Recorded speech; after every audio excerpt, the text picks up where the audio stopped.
아침을 시작하는 슬기로운 방법. 오늘 내게 이로운 뉴스. 노영희의 출발 새 아침 슬기로운 인터뷰.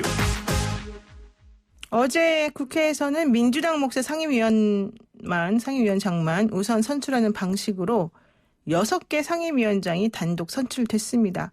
여야가 줄다리기를 하던 법사위 결국 여당에서 자리를 가져갔는데요. 오늘은 법사위 의원이신 김남국 더불어민주당 의원과 연결을 해서 원 구성에 대한 이야기를 한번 나눠보도록 하겠습니다. 의원님 안녕하세요.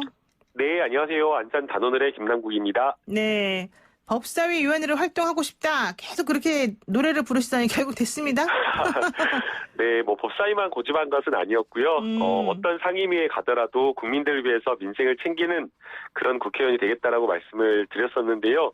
아무래도 이제 법률 전문가라는 그런 전공을 좀 살리라라는 원내대표단에 좀 의견이 있었던 것 같습니다. 그래서 어려운 정말 경쟁을 뚫고 법사위에 이렇게 배치가 되었습니다. 지금 경쟁을 뚫었다고 했는데 안 그래도 그거 물어보려고 그랬어요. 지금 이탄희 의원하고 판사 출신이죠. 그리고 이수진 의원, 이분도 역시 부장판사 출신인데 이분들도 법사위를 희망했었다는 얘기가 처음에 들려왔고 그다음에 열린민주당의 최강욱 대표 나 무조건 법사위 간다 이랬었단 말이에요. 그런데 뚜껑을 열어보니까 김진애 의원이 지금 여기는 들어가 있는 걸로 나와요. 이탄희 의원이나 이수진 의원은 여기 빠져 있고 어떻게 된 겁니까?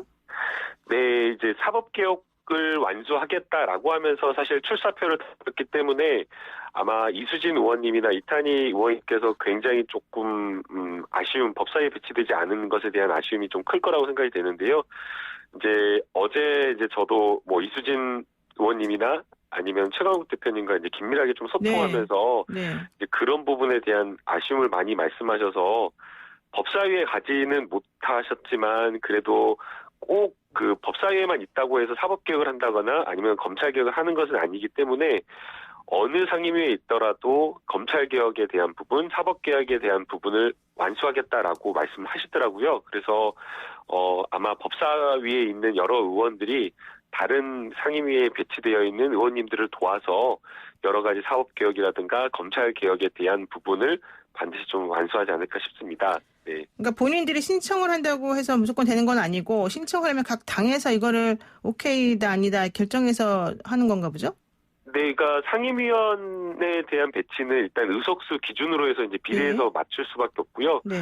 그다음에 초선 의원들이 고려한 것 그리고 또 정무적인 여러 가지 판단과 또 사실은 이제 많은 분들이 이제 그 좋아하는 상임위가 사실은 국토위 산자위거든요. 네. 그래서 이제 그 한정되어 있는 어떤 상임위 배분을 지역에 대한 어떤 그런 안배 차원에서 나눠서 이렇게 여러 가지를 고려해서 배정을 하다 보니까 원내대표단에서는 최대한 초선 의원들이 가고자 하는 방향으로 했음에도 불구하고 조금은 이런 결과가 좀 나오지 않았나 그런 생각이 들고요.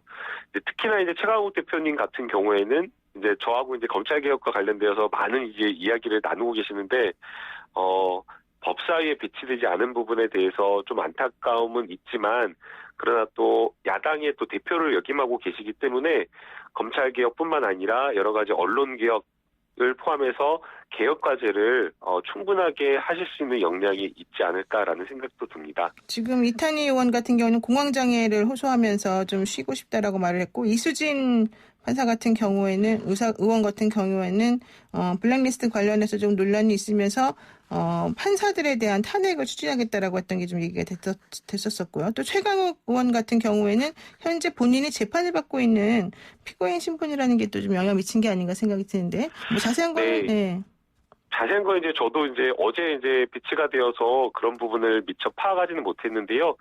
최강욱 대표님이 피고인 재판을 받고 있다라는 이유 그것만으로 이렇게 배치가 법사위를 피한 것은 아니라고 생각이 되고요. 아마 또 이제 또 비교섭 단체라는 것 그리고 이제 여러 가지 최강욱 대표님이 가지고 있는 역량이나 그 야당 대표라고 하는 이런 것들을 좀 고려해서 충분하게 역량을 발휘할 수 있는 부분으로 이렇게 배치가 되었다고 생각이 들고요. 또 이제 김진애 의원님이 사실은 또 어떻게 보면 산자위나 다른 어떤 분야에서 또 전문성을 가지고 계시다라고 이야기를 하고 있기 때문에 이 2년 이렇게 원구성 이렇게 하면서 상임위 배치된 게 반드시 이게 2년 꼭 이렇게 계속 간다라고 또 보기도 어렵고 여러 가지 어떤 현안에 따라서 사보임이 되기도 하기 때문에 아마 또 최강욱 대표님께서 법사위에 가시지는 못하셨지만 굉장히 또 법사위 밖에서라든가 아니면은 또 다른 기회가 된다면 법사위에 오셔서 여러 가지 사법개혁, 검찰개혁 이런 것들을 충분하게 해내실 거라고 생각이 됩니다. 네, 좋습니다. 자, 그런데 이제 어제 상임위원장 6자리를 결국 선출을 하면서 미래통합당이 엄청나게 반발을 했습니다. 특히 주호영 원내대표는 화가 많이 나 있던데 결과적으로는 이종배 정책위의장과 함께 사의를 표명한 거 아니겠습니까? 이거 어떻게 보세요? 네, 저도 어제 주호영 원내대표님께서 의사진행 하시는 발언을 직접 그 앞자리에서 들었는데요. 많이 이렇게 화가 나셨던지 원고도 없이 읽으시면서 여러 것들을 말씀을 하셨는데 네. 야당의 어떤 이런 이야기들을 충분하게 받아들여야 된다라고 생각을 하면서도 또 한편으로는 여당에서 정말 많은 것들을 통 크게 양보했는데 무조건 법사위 아니면 안 된다라는 이런 주장이 과연 합리적인 주장인가라는 그런 생각도 듭니다. 의석수 기준으로 따르면 미래통합당이 103석을 가지고 있으니까 원래는 한 12대 6 이게 맞는데 한 석을 양보하고 그리고 이 상임위원장 자리 중에서 굉장히 어떻게 보면 알짜다, 힘 있는 상임이다, 실속 있는 상임이다라고 하면서 정무위, 국토위 아주 알짜 상임위 이런 것들을 다 양보했음에도 불구하고 무조건 법사위는 야당이 가져가야 된다라고 일방적 주장을 하면서 원구성 합의를 하지 않았다라는 점에서 그 점은 좀 안타깝다라는 생각이 들고요. 또 특히나 이게 원구성 합의가 되지 않으면 정말 일하는 국회를 해야 된다라고 하는 많은 국민들의 요구나 이런 것들이 지켜지지 않는 것이기 때문에 이런 어떤 법사위를 고집하기보다는 원구성 합의에 통 크게 같이 함께 하면서 야당이 좀 일하는 국회를 만들었으면 어떻을까 그런 하는 점에서 아쉽다라는 생각이 듭니다. 근데 이런 생각도 듭니다. 말씀하신 것과 반대로 오히려 역설적으로 민주당은 어차피 상임위원회 그 숫자도 한 상임위원회별로 이렇게 더 많잖아요. 미래통합당보다. 그리고 네. 본인이 선택해서 갈 수 있는 것도 많기 때문에 차라리 그러면 그냥 법사위 하나 주고 나머지 받아오고 그러면 더 좋지 않았을까 이런 생각도 드는데요. 네. 근데 그렇게 말씀하신 분들도 있는데요. 그러나 지금 그것은 상임위가 어떻게 돌아가는 구조를 조금 이해하지 못하는 발언이라고 생각이 드는데요. 아무리 그 상임위원회에 의원 숫자가 많다고 하더라도 야당 의원 한두 명만 반대하더라도 법사위에서 반대하면 법안이 통과가 되지 않습니다. 소위 말해서 상원처럼 게이트 키퍼 역할을 하기도 하고 법사위원장이 안건을 상정하거나 회의를 계속하거나 이런 것들을 다 하기 때문에 법사위원장 그 한 명이 가지고 있는 힘이 너무나 막강했다라는 생각이 들고요. 예전에 기억하실지 모르겠지만 20대 국회에서 권선동 법사위원장이 자신에 대해서 막 뭐라고 말씀하셨다라고 하면서 그러면 나 회의 안 열어 하면서 법사위를 무기한 이렇게 밀어뒀던 그런 경험이 있기 때문에 개혁 과제를 반드시 완수해야 된다라고 하는 책임 있는 여당 입장에서는 법사위원장 자리를 반드시 가져가야 된다라는 그런 절박함이 있었습니다. 그래서 야당에서는 이게 야당이 여당을 견제하기 위해서 법사위원 자리를 주라라고 말씀을 하셨지만 그것만큼은 좀 양보하기가 쉽지 않았던 것 아닌가라는 생각이 듭니다. 네. 그리고 어쨌든 주호영 원내대표랑 이종배 정책위의장이 사의를 표명한 상황에서 사실 여당으로서는 협상할 상대가 없어졌다 이런 얘기를 하기도 하고요. 이렇게 되면은 아예 18개를 전부 다 민주당이 가져가라 이렇게 약간 비아냥거리는 그런 취지의 발언도 미래통합당에서 나왔습니다. 그럼 앞으로 어떻게 되나요? 4일 국회의장님께서 4일 말미를 주셔서 본회의 여는 예정일을 이번 주 금요일로 이렇게 잡아주셨는데요. 4일 동안 저는 여론에 굉장한 압력이 있을 거라고 생각이 됩니다. 21대 국회는 정말 달라져야 된다라고 많은 국민들이 이야기를 하시고 부족함에도 불구하고 민주당에게 큰 의석을 이렇게 만들어준 것은 정말 민생을 챙기고 일하는 국회를 만들려고 했는데 원구성 합의부터 민주당이 상당히 중요한 상임위원장 자리까지 많이 양보를 했는데도 불구하고 법사위원장 아니면 안 된다라는 식으로 이렇게 일관을 하면서 원구성 합의에 이렇게 협조하지 않고 또 여러 가지 발목 잡는 이런 모습을 야당이 계속 보인다라고 한다면 국민들이 여기에 대해서 분노하고 일하는 국회 만들려고 했는데 이게 지금 원구성 합의부터 이렇게 하느냐라고 하면서 비판을 하실 것이기 때문에 야당으로서도 이런 국민들의 비판에 아마 자유롭지는 못할 거라고 저는 생각이 들고요. 그래서 여러 가지 정말 뭔가 협상을 한다라고 얼마나 많이 서로 간에 다 이렇게 만족스럽지 못하는 점이 얼마나 많겠습니까? 그럼에도 불구하고 국민들을 생각하고 야당이 조금 전향적인 그런 자세로 원구성 합의에 좀 이르러 가지고 본회의에 좀 같이 출석할 수 있었으면 좋겠다라는 생각이 듭니다. 네. 지금 그 법사위 위원들의 면면을 살펴보게 되면은요. 김남국, 김종인, 박범계, 박주민, 소병철, 송기현 이런 분들 다 계시고 최기상까지 그다음에 미래통합당은 김도읍, 김웅 이제 이런 분들 장재원 이런 분들이 전주에 이런 분들 보이는데 결과론적으로는 이 상임위원회 그 구성도 미래통합당에서 명단을 내지 않아서 박병석 의장이 일방적으로 작성한 거다. 이게 또 미래통합당에서 화를 내는 지점이란 말이에요. 이것들에 대해서는 앞으로 어떻게 되겠습니까? 네, 상임위원 명단은 언제든지 원내대표단이 국회법에 따르면 사보임을 할 수가 있기 때문에 네. 다시 배치할 수 있기 때문에 아마 그런 점이 좀 고려되지 않았나라는 생각이 들고요.